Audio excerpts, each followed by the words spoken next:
First of all, thank you to my new subscriber, Josh Rosenthal. Fabulous. I really appreciate you. Please follow Josh's fine example and subscribe if you enjoy my content at the Lily channel. I needed to give a tribute today to a very dear friend of my husband and mine, Mark Skipper. This is going to be a hard video to make, but I really need to make it because I have so much energy thinking about him and his passing the past few days. If you know Mark, it's possible because you were in some of the many groups that he attended. He was an amazing business professional. He had his own cleaning business, and he had this trademark suit for mass office cleaners. I just loved the tie, and he just had a sense of fashion. His mom got him and his sister Lisa into fashion shows at an early age. It was really just a cool history. And he also had 2 kids and a nice big family. And just unfortunately had suffered from a stroke maybe 2 years ago. I don't know if that's what ended up taking his life, but just an amazing guy who was always working on himself, working to improve himself, and in such a way that he encouraged other people to do so. You never heard him speak badly about himself. He just was always working towards something better. Really, really, really cool guy. Mark, we are seriously missing you. My husband and I, we just, life is not the same. But thanks for being there for us. I am here to share 5 tips with you that, in thinking back to Mark's way too short life, what he reminded me to do to attract better people into my life, great friends, and how to be the best professional possible. Mark Skipper taught me 5 things. Number 1, show your gratitude. He was so good about that. He would thank you for listening to him and ask for your opinion on different matters. He knew how to make people feel important, in other words. Even though he had ADHD, actually ADD, he never made you feel like he was spaced out or thinking of something else or looking at his watch or his phone or someone else. He was always intently looking at the person. It was quite amazing. Maybe he learned that from Toastmasters.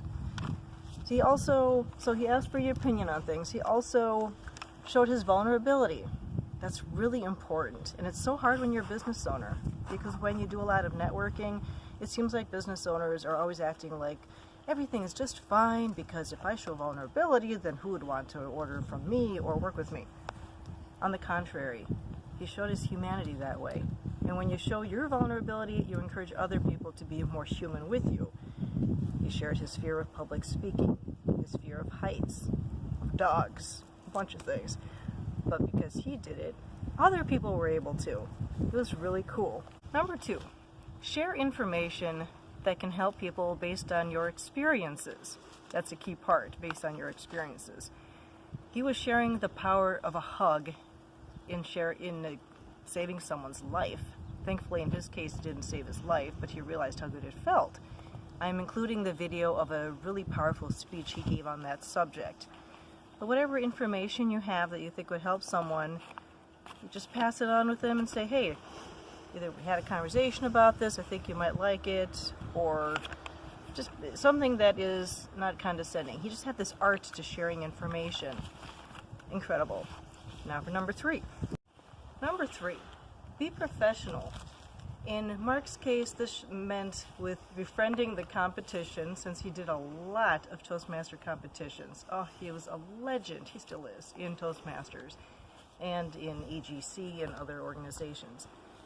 So befriend the competition, get to know them, genuinely find out how they do what they do, and wish the best for them.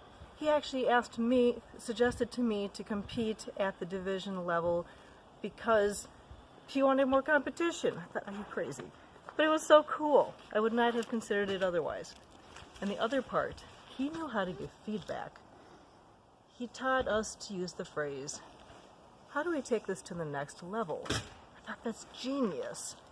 I mean, I'm a supervisor and I'm still learning to give feedback better so that the person doesn't always feel like, okay, now what's she going to say? But seriously, with everything he did, he would say, how do we take this to the next level? People might actually enjoy getting feedback that way then, don't you think? Instead of, oh my God, what is my boss going to say? Let's take it.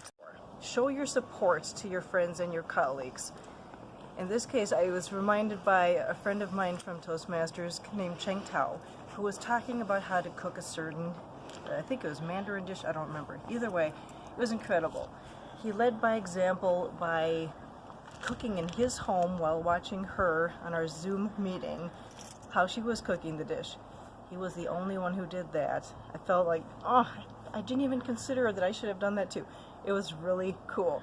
So she felt like she had everyone else's interest, and sure did, because the others were realizing, wow, Marx is also cooking. She's not, this is a cooking lesson. It was very cool.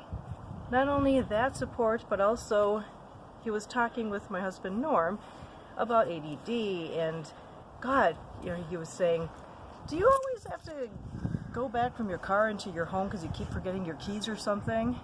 And my husband said, well, no, not actually. He said, how do you do that? He said, well, I devised a system. I check myself. It's called the Fonwala Keys Macarena. He's like, huh? I said, yeah, it's kind of like my wife noticed I was going like this, Fonwala Keys, and she said, hey, that looks like the Macarena. And he says, that would be a killer speech. He points out the best in people. I talk about him like he's still alive. In my way, he's still alive. Come on, dude. He supported his friends, said, use that skill to help people. It's fabulous. Now for number 5. Number 5, be a community leader. This is more the professional side of it, but also as a friend. He was such a leader in Accelerated Global Connections, also known as AGC. He led his clubs with Toastmasters. He was with the Rotary Club. He was with Business Network International. Everywhere he went, he set a great example for how to be a just amazing human being. Incredible. And he invited people to those organizations. I mean, for network marketers, that's just a dream. Or even for club presidents, the more people you bring to get to know the club, to increase membership. He's led by example. It's not an easy thing to do to invite other people into an organization because people are so weary of that. He excelled at it. We're going to miss you, Mark. Thank you for these 5 steps that you taught us how to be a better human being to attract more people into your circle, more quality people, even if you're an introvert. I was astounded she's an introvert. To Lamont and Kennedy and the rest of the Skipper family and other relatives of Mark Skipper, thank you for lending him to us for these decades. We're thinking of you. My heart goes out to all of you. Both my husband Norm and I, we loved Mark. We still do. And Mark saved me a spot up there, but not quite so soon. Okay, I'm not ready yet. Thanks, guys. Check out the videos, please, of Mark. Get to know him better, and let's keep his legacy going.